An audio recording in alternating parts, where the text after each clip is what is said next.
Yes, adobong pakpak ng manok. Kaya adobo ko to. Yan. Adobo siya. Prepare muna natin sa bago sa lagyan ng tapos itong isa naman munggo. Ayan. Munggo naman. So, hindi ko na pinakita yung gisa-gisa kasi medyo nagmamadali. Anong oras na din? Dalawa yung ulam ngayon. Kasi itong adobo para bukas. Yung baon ng alaga ko. Sa anak ko, may baon ko na bukas. Tapos ito naman, ngayong gabi. Munggo naman. Ayan. Diba? Munggo naman ang ulam. So, eto na yung munggo. Ang nilagay natin ito. Ito na yung nilagay. Lagyan natin siya ng gulay. Next yung kulitis. Ay, kulitis ba ito?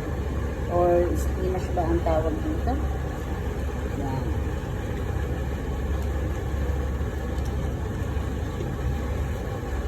Basta ang ginawa ko lang dito, pinalambot ko yung munggo.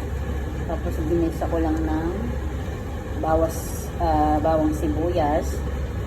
Then yung ulo ng hipon, pinakulo ko ng separate. Ginawa ko yung katas. And then ilagyan ko ng hipon. And then ito lang yung gulay niya. Yan. Ganyan lang siya. So sa amin okay na to. Kasi kailangan nga namin magtipid. Hindi naman kailangan sa munggo na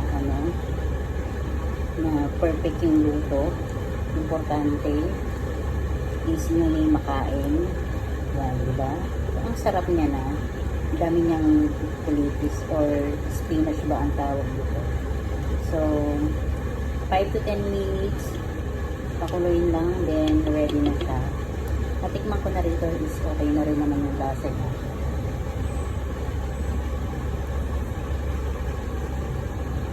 Yan. So konting kulo na lang yan. So okay na rin. Tapos yung adobo, ayan. Napiprito na siya. So ilalagyan ko ng carrots at saka patatas. Kasi may sobra akong carrots at saka patatas. So yan, sayang naman. So ilalagay ko yun. Ang dagdag din. Ayan siya. Ilalagay ko.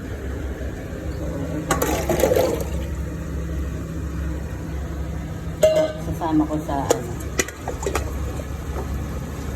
dito sa adobo. Ayan. Pangdagdag. Adobo ang gusto nila na may patatas at saka carrots. Hindi ko na siya nilalagyan ng dapat kalderete. Eh kaso ayaw na. Ayaw ng mga bata. So ganyan na lang daw. Para hindi madaling masira. Mainit kasi dito sa namin. Sa bansang pinuntaan namin sobrang init. Kaya ayun nila na madaling masira yung pagkain. So ayan. Ito, okay na. Luto na siya. Ayan. Ganyan siya. Luto na yan. Ayan. Luto na siya.